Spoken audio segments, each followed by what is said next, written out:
I'm Lizzie Lassiter, and joining me is Judith Hansen Lassiter. Hi, Mama. Hi, Lizzie. I have a few questions for you today about your workshop, Experiential Anatomy. What does this phrase even mean, this term, experiential anatomy? Is it different than other anatomy courses? In all truth, it is an attempt to talk about actualizing what we learn. In other words, this workshop is not just about memorizing where the bones are, what their names are, the origins and assertions of muscles. That is not enough for yoga teachers. This is a course aimed at yoga teachers. And what I want you to do is experience the understanding first, because I think yoga teachers know a lot of these main principles of movement, but we often don't have the name for them. And this is giving a name to something you already know, making it more clear so you understand why someone is having trouble bending forward. So often what we do in this course is I have you try a movement. And then I say, now try it this way. Why is this way harder? Why is this way easier? And we backtrack. So basically what I think is that anatomy is the structure, study the structure of the human body. It's like the letters in the alphabet. And those go together to make words, which is the kinesiology, the movement. And then once you understand the normal movement of the shoulder joint, for example, then you can help someone whose shoulder joint isn't working well, and we call that therapeutics. And anyone like you or me or any yoga teacher who's taught yoga for 10 minutes knows that every class there are people with all kinds of things. So I like to start with the movement part first, because that's our language. So we look at movement, we improve our eye to see movement, what's happening, what's not happening, and why.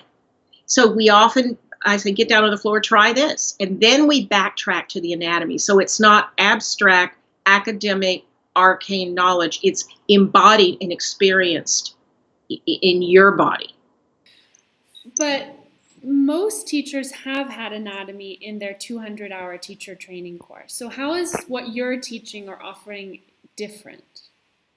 Well, I like to think of it as movement literacy. That's what we need. We don't need all the specific, highly detailed points about exactly how this tendon, where it on the bone it inserts. We need to understand movement. And what I find in many people who come to this course, and just as an aside, and immodestly, many people tell me this is their favorite course they've ever taken with me, because they got so much useful knowledge out of it. But what I want you to understand is not just the bones and the muscles that make up the shoulder joint, so what? But how do they work together to create shoulder movement? What is the glenohumeral rhythm? I think of the body as an orchestra. And when you're moving your shoulder, the muscles have to act in a very specific rhythm. And if the muscles are strong but the rhythm is off, you've got problems. And so to understand the whole literacy of movement is based on knowing anatomy, and it's the stair step to helping someone who has a shoulder that doesn't move. And you can tell I'm extremely excited about this class. Another way I think of it is, it might be titled, what are the 5 most important movement principles for yoga teachers to know? So that you become fluent with the basic principles of movement, and you become very quick at seeing what's limiting it. So before we end, I wonder if I could put you on the spot a little bit, and you could teach us something or share something with us that's actionable. So maybe you were just talking about the shoulder. Could you talk a little bit about, so many people have shoulder pain doing vinyasa yoga or develop symptoms there. Could you talk about chaturanga or something for us that would be a little taste of your style of teaching? All right, so I want to talk about a concept of movement called stabilizers. There's no muscleless stabilizers. There's not a muscle, but muscles can act as stabilizers in different movements. So what we need for healthy shoulder movement is we need the muscles that initiate and create the movement, but just as important is what's not moving, what's stabilizing, what's holding firmly. It's like the play between flexibility and strength. And so what I think we need to pay attention to in the shoulder is the rhythm of the movement, what muscles are creating the movement, but what muscles are stabilizing it? What part do the abdominal muscles and the chest muscles play in shoulder movements? And why do you, in dog pose, do you turn the upper arm out into external rotation or internally rotate it? And why? What protects the supraspinatus tendon? And why does it do that?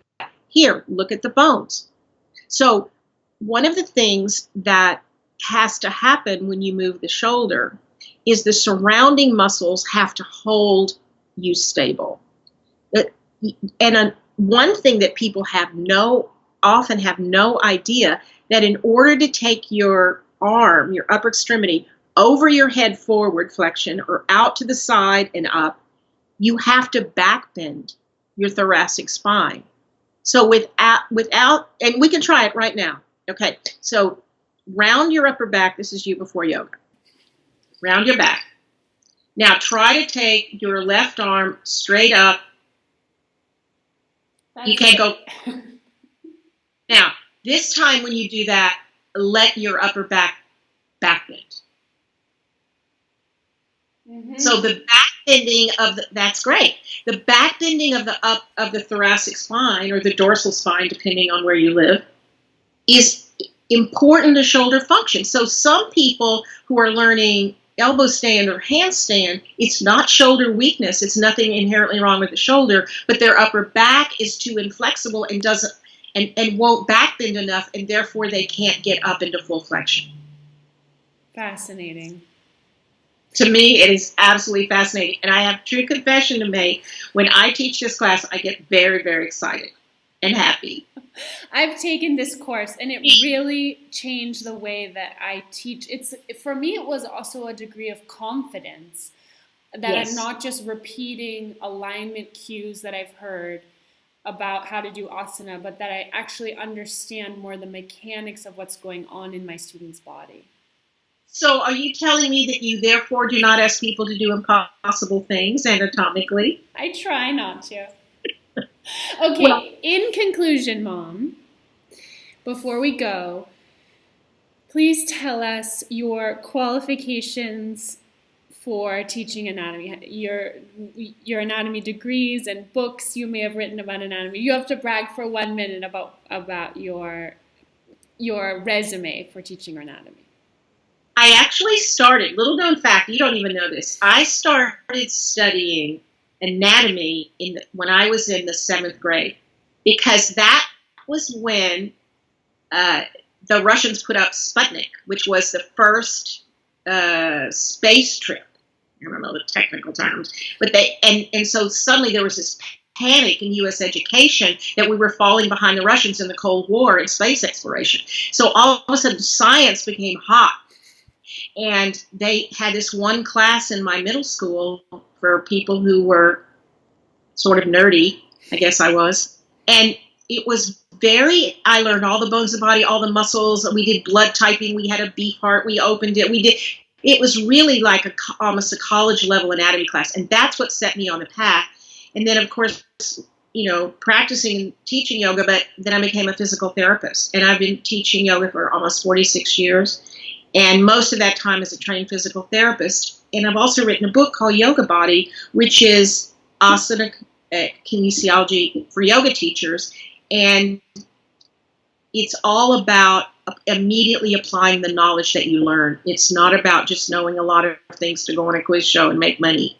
It's knowing, understanding, seeing, and being able to affect the student's pose directly, simply, and as you said, with confidence. I love this course. I can't wait to teach it again. All right. Well, we'll be seeing you soon in a workshop in a yoga studio near you. Thank you so much, Mama. Namaste. Okay.